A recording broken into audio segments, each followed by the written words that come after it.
Everyone, tarot with M Singh में ma'am Singh आप सभी का बहुत बहुत स्वागत करती हूँ। हमेशा की तरह मैं आ गई हूँ आपके पर्सन की एनर्जीज़ के साथ। देखते हैं कलेक्टिव लेवल पे आपके पर्सन की करंट फीलिंग्स क्या हैं आपके लिए, उनका इमीडिएट एक्शन क्या एक्सपेक्टेड है।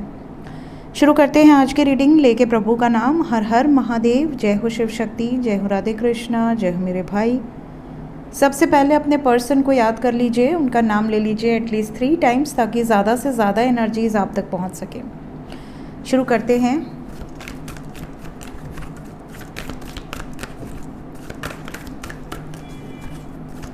जय प्रभु। आज पापा आएंगे, यहाँ पर अलग ही सुगंध मौजूद हो जाती है। जय हो Shiv Shakti.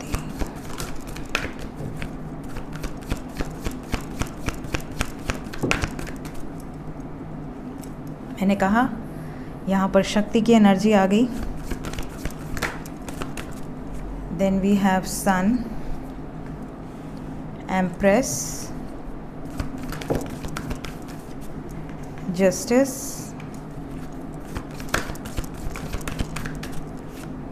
Hermit. Bottom of the deck से देखिए लवर्स। सो यहाँ राधे कृष्ण भी आ गए और शिव शक्ति की एनर्जी भी मौजूद है। एनर्जी बहुत पॉजिटिव है। अभी आपकी सिचुएशन चाहे जो भी हो, अगर आपके लव लाइफ में, आपकी मैरिड लाइफ में कोई भी बड़ी से बड़ी प्रॉब्लम चल रही हो, उम्मीद रखिए आने वाला समय बहुत बेहतरीन है, बहुत खूबसूरत होने वाला है।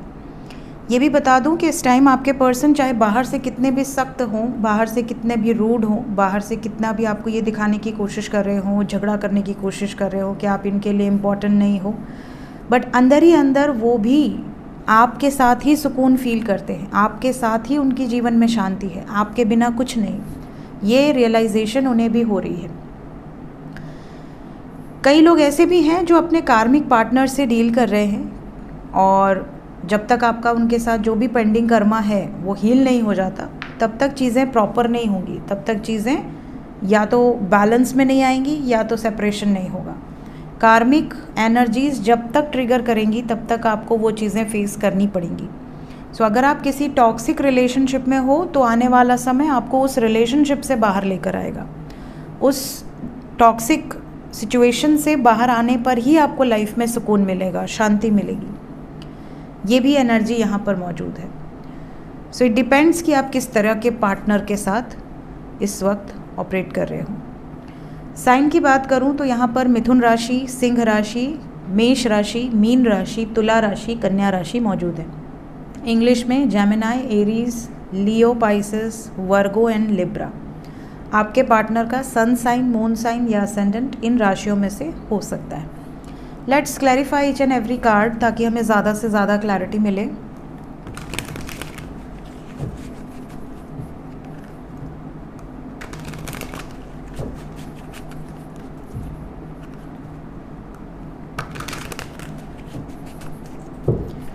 क्लैरिफाई कर दे एंजल्स।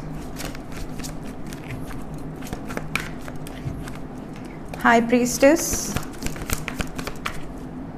हाई प्रीस्टेस को क्लैरिफाई किया है 2 ऑफ वॉन्ड्स, 7 ऑफ सोर्ड्स। ये वो टाइम चल रहा है आपके पार्टनर की लाइफ में, उनके सब कॉन्शियस में ये चीज़ें चल रही हैं कि मैंने बहुत कुछ छुपा लिया, मैं पीछे हट गया, मैं दूर भाग गया या भाग गई, मैंने डिस्टेंस बना लिया, मैंने वेट करा लिया, मैंने तड़पा लिया उसे। अब मुझे क्यों प्रॉब्लम हो रही है, उसको हर्ट हो रहा है तो मुझे क्यों तकलीफ़ हो रही है। मैं भी तो उसके साथ वेट कर रहा हूँ या कर रही हूँ, मैं भी तो मूव ऑन नहीं कर पाया या नहीं कर पाई।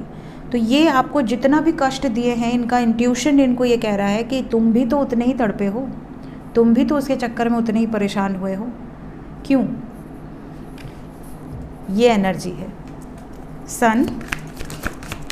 अब इन्हें ऐसा लग रहा है कि मैं तो चाहता तो मैं बहुत कुछ कर लेता, मैं नई शुरुआत कर लेता, मूव ऑन कर लेता, बट मैं तो सफ़र कर रहा हूँ, मैं तो आगे भी नहीं बढ़ पाया, मैं तो अभी भी उसके प्यार में ही बैठा हुआ हूँ या बैठी हुई हूँ।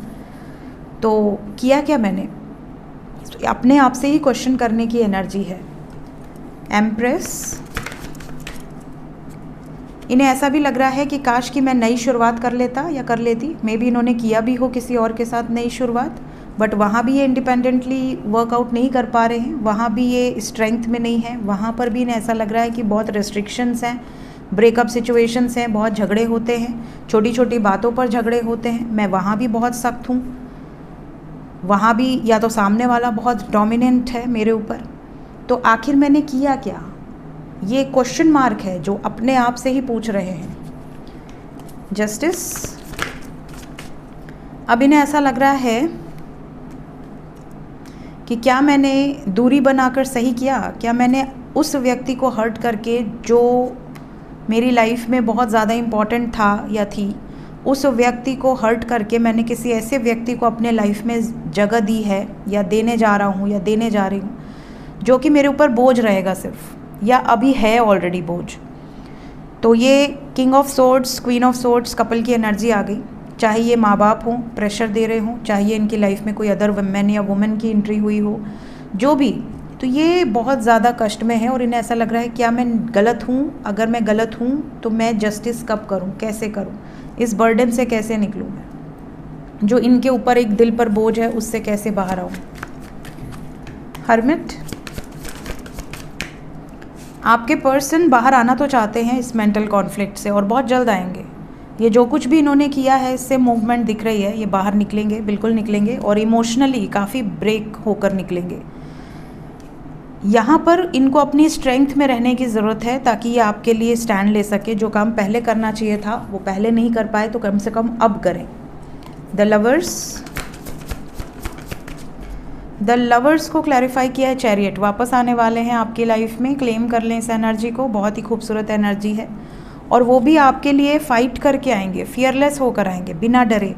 और सिर्फ आएंगे नहीं, शादी भी करेंगे, कमिटमेंट भी देंगे। यहाँ पर शादी के साथ साथ द स्टार की एनर्जी है। होपफुल रहिए और ये भी बहुत होपफुल है कि आने वाला समय आप दोनों के रिश्ते के लिए बहुत इंपॉर्टेंट होगा। And we have strength card.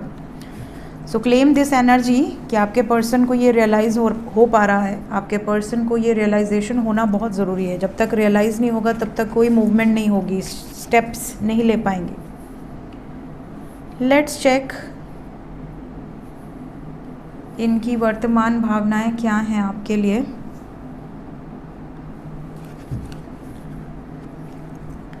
Current feelings,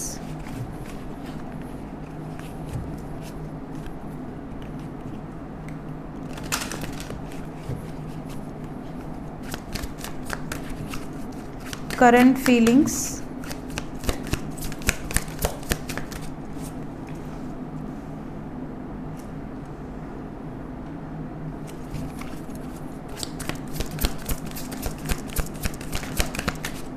अब पछता के क्या फ़ायदा।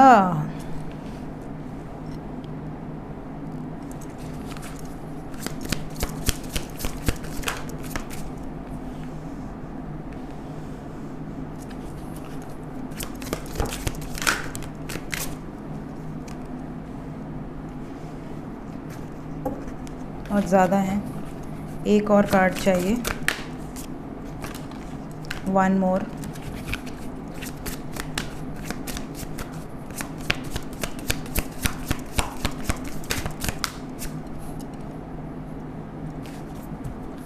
बॉटम ऑफ द डेक है I miss our inside jokes.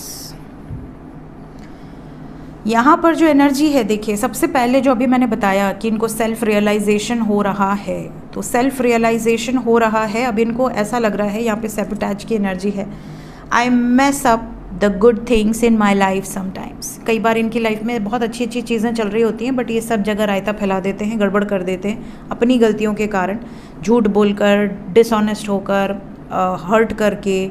कई बार ऐसा होता है कि ये बहुत ही बुरी तरीके से आपको दिखाते हैं कि यू आर अनवर्दी, तुम डिज़र्व ही नहीं करते मुझे या नहीं करती मुझे।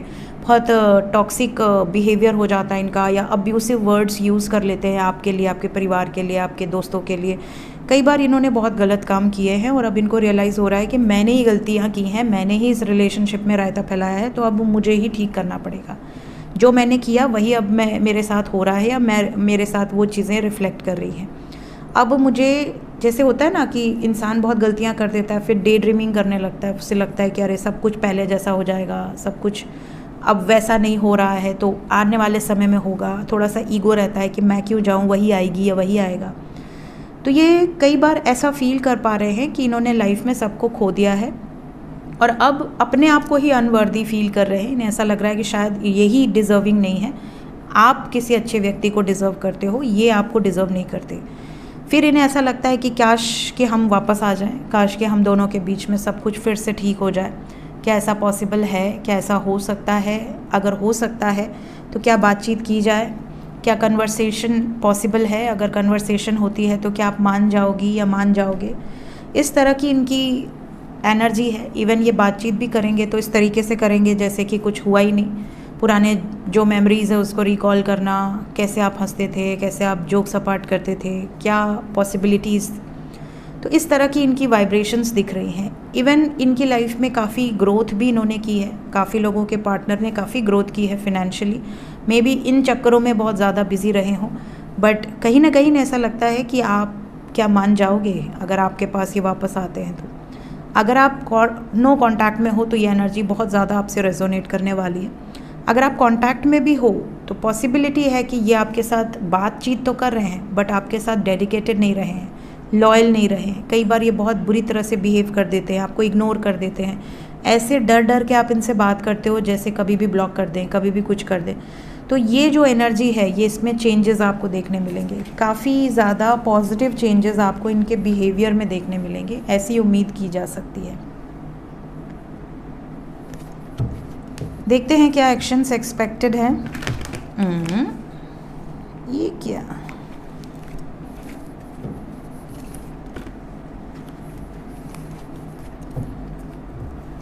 सब गड़बड़ घोटाला हो गया। ये तो गड़बड़ घोटाला हो गया।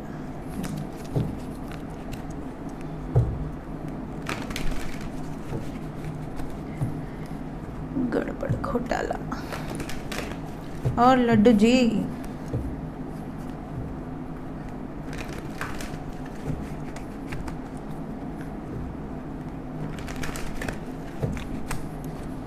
इमीडिएटली क्या एक्शन एक्सपेक्टेड है नो कांटेक्ट वालों के लिए? क्या पॉसिबिलिटी है? मैसेजेस आएंगे क्या? मैसेजेस, ओह मैंने आज पूछा है क्या लड्डू जी, तो लड्डू जी ने कार्ड को अपने पास बुला लिया है। And we have spiritual union. Spiritual union, two number. 2 number is very important here. 2 दिन के अंदर काफ़ी लोगों का यूनियन नज़र आ रहा है। कुछ लोगों का लकी वंस 6 घंटे से 24 घंटे के अंदर ही। ये बता दूं कि आपके पार्टनर इस वक्त 2 सिचुएशन में अगर हैं, एक तरफ आप, एक तरफ परिवार है, या एक तरफ आप, एक तरफ माँ है, एक तरफ आप हैं, आप एक तरफ कोई इमोशनल बंदी या बंदा है इनके लाइफ में, कोई दोस्त है, कोई मित्र है, कुछ छुपी हुई चीज़ें हैं, जो भी हैं।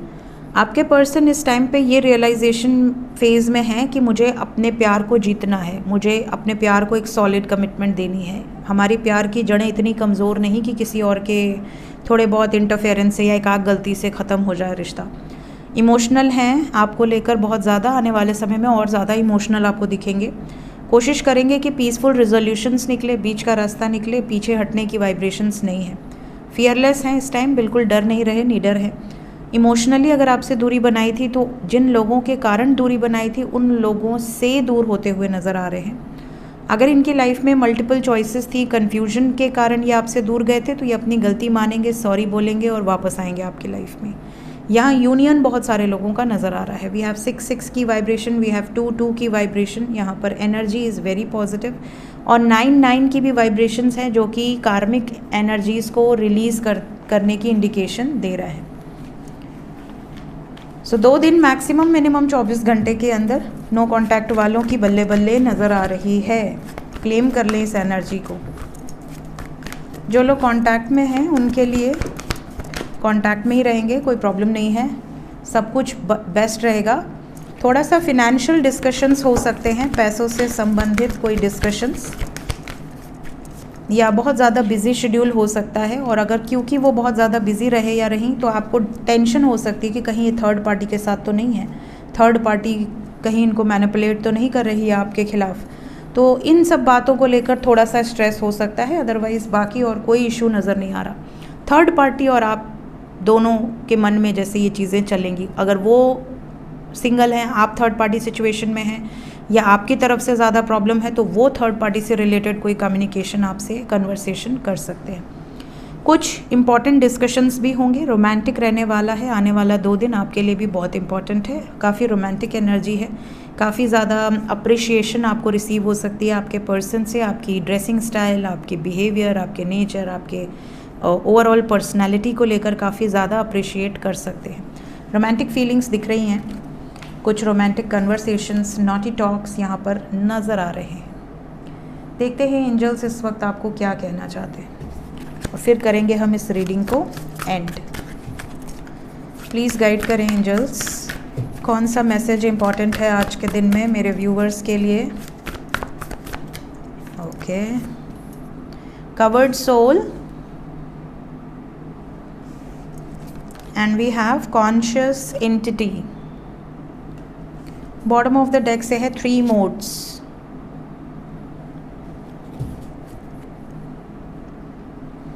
तो सबसे पहला मैसेज है मेरे व्यूवर्स के लिए,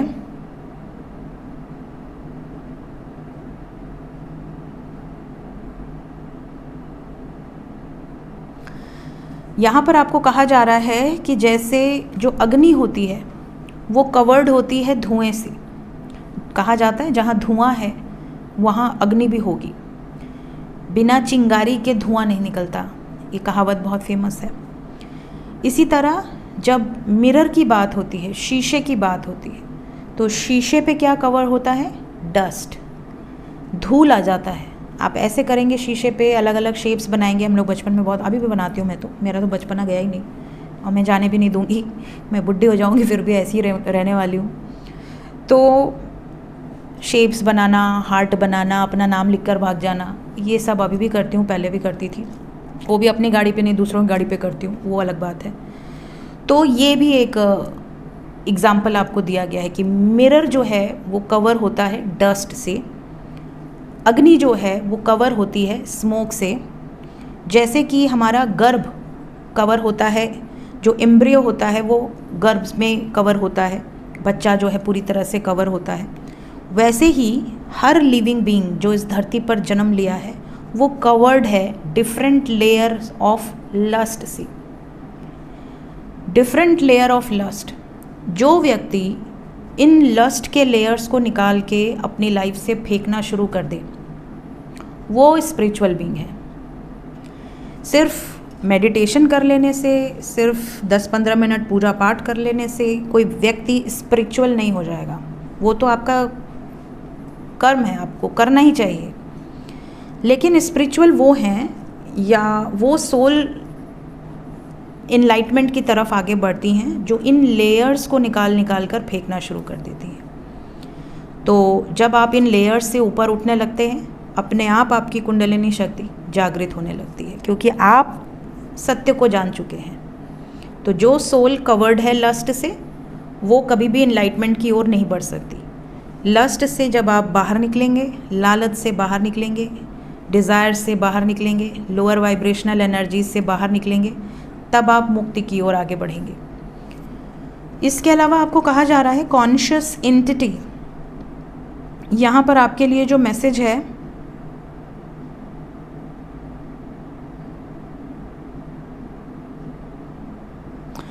कॉन्शियस एंटिटी कौन है आपके हिसाब से? कॉन्शियस कौन है? कई लोग कहते हैं कि अरे ये बड़ी कॉन्शियस है, ये बड़ा कॉन्शियस है। किस चीज़ को लेके? अपनी इमेज को लेके, अपनी पर्सनालिटी को लेके बड़ी कॉन्शियस रहती है, डाइट करती है, ये करती है, वो करती है या करता है, ये बड़ा कॉन्शियस पर्सन। वो हम कॉन्शियस गलत यूज़ करते हैं। कॉन्शियस कौन है? कॉन्शियस वो है जब आप अपनी कॉन्शियसनेस को यूज़ करते हैं अपनी पर्सनल लाइफ में। कॉन्शियसनेस क्या है?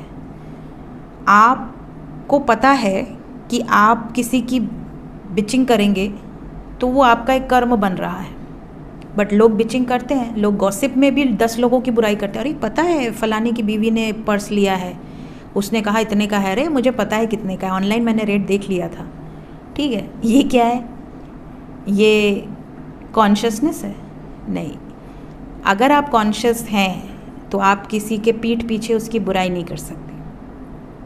अगर आप कॉन्शियस हैं तो आपके अंदर इतनी ताकत है कि आप मुंह पे सच बोलेंगे चाहे दुनिया आपके दुश्मन बन जाए।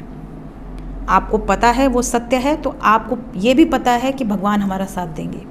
दुनिया एक तरफ, मेरा सत्य एक तरफ। कॉन्शियस वो है जो हर कर्म के पहले ये सोचता है कि मैं जो कर्म करने वाला हूँ या करने जा रहा हूँ या कर रहा हूँ, क्या ये प्रभु के सामने बोलने लायक कर्म है या नहीं। ये कॉन्शियसनेस है। तो वो पर्सन जो कॉन्शियस है उसको पता है कि कॉन्शियसनेस क्या है। हम मटेरियल चीज़ों में इन्वॉल्व हैं, पैसा कमा रहे हैं, धन अर्जित कर रहे हैं, बंगला बना रहे हैं, गाड़ी खरीद रहे हैं। हमें पता है कि हम मटेरियलिस्टिक हैं, हम गृहस्थ हैं, हमें इन चीज़ों की नीड है। हम इसे ये नहीं कह सकते कि हम तो बहुत साधु प्रवृत्ति के व्यक्ति हैं, अरे हम तो बहुत स्पिरिचुअल हैं, हम पूजा पाठ करने वाले लोग हैं, हम तो प्रकांड पंडित हैं, हम तो इन सब चीज़ों से, लालच से दूर हैं। और फिर कहेंगे 50 रुपया फ़ीस दो, 100 रुपया फ़ीस दो, 5,000 फ़ीस दो। ठीक है, एक्सेप्ट क्यों करना। आप गृहस्थ हो, आपके पास 75 तरह के काम हैं, आपके बच्चे पढ़ रहे हैं, आपको खाना खाना है, आप भूख प्यास से मुक्त नहीं हुए अभी। आपके अंदर वो पावर नहीं है कि आप खाना नहीं खाओगे, आप कपड़ा नहीं पहनोगे, ऐसे ही घूमोगे, नहीं कर सकते। तो आप एक्सेप्ट करो उस चीज़ को। कॉन्शियस वो है जो अपनी एनर्जी को एक्सेप्ट कर रहा है। वो जान रहा है कि वो गृहस्थ है, वो जान रहा है कि उसको हर चीज़ की नीड है। अगर इस धरती पर रहना है तो सुख संपत्ति की नीड है ना, एक स्टैंडर्ड ऑफ लिविंग की नीड है। और जो इन सब से परे हो चुका है उसको किसी चीज़ की नीड नहीं है। वो उन चीज़ों के लिए कॉन्शियस है कि मुझे प्रभु को पाना है। वो उसकी कॉन्शियसनेस है कि मैं क्या कर दूँ, कौन सी तपस्या कर लूँ, कौन सी कड़क साधना कर लूँ कि मैं प्रभु को पा लूँ। किन चीज़ों से मुझे नहीं जुड़ना है, किन तरफ, लस्ट की तरफ, मटेरियल चीज़ों की तरफ मुझे ध्यान नहीं देना है। वो उनकी कॉन्शियसनेस है। तो कॉन्शियस एंटिटी वो है जो भेद करना जानता है, जिसे पता है सत्य क्या है, असत्य क्या है, जिसे पता है कर्म क्या है, लोभ क्या है, माया क्या है। तो ये कॉन्शियस एंटिटी है। And then we have 3 modes. 3 modes में हर इंसान के अंदर 3 मोड्स होते हैं, जितने भी इस धरती पर पैदा हुए हैं। पहला है मटेरियलिस्टिक नेचर। हर इंसान के अंदर बचपन से ही होता है, मुझे ये चाहिए, मुझे ये गुड़िया चाहिए, मुझे ये गुड्डा चाहिए, मुझे वो वाली बाइक चाहिए, मुझे वो वाला कार चाहिए। क्या है? मटेरियलिस्टिक नेचर है। ये आपको सिखाना नहीं पड़ता, अपने आप आ जाता है, हर बच्चे के अंदर आ जाता है। फिर अच्छाई, जो अच्छा होगा वो अच्छा ही रहेगा और जो बुरा होगा वो बुरा ही रहेगा। आपका अंदर से ये कर्म होता है, आप उस कर्म के अनुसार अपने आप को ढालते जाते हो। अब ये बहुत बड़ा जिम्मेदारी होता है किसी भी गुरु का। सबसे पहले तो माँ गुरु होती है, फिर उसके बाद उसकी लाइफ में अलग अलग गुरु आते हैं। तो ये उनके ऊपर बहुत बड़ी जिम्मेदारी होती है कि अगर कोई गलत है मेंटेलिटी का, उसको बचपन में ही सही रास्ता दिखाया जाए। तो गुडनेस ये दूसरा मोड है। पहला मटेरियलिस्टिक नेचर, दूसरा गुडनेस, तीसरा है पैशन एंड इग्नोरेंस।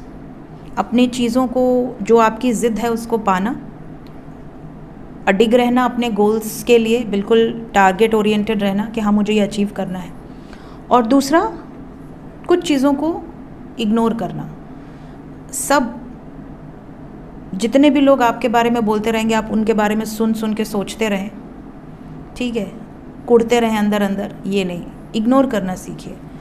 सो कहीं ना कहीं ये 3 मोड्स अगर आप अपने अंदर डालते हैं तो आप ग्रो करते हैं, आप लाइफ में बहुत आगे बढ़ते हैं, कोई रोक नहीं सकता आपको। सो ये थी गाइस इस वक्त की एनर्जी रीडिंग। मिलते हैं नेक्स्ट रीडिंग में। Till then take care, bye bye.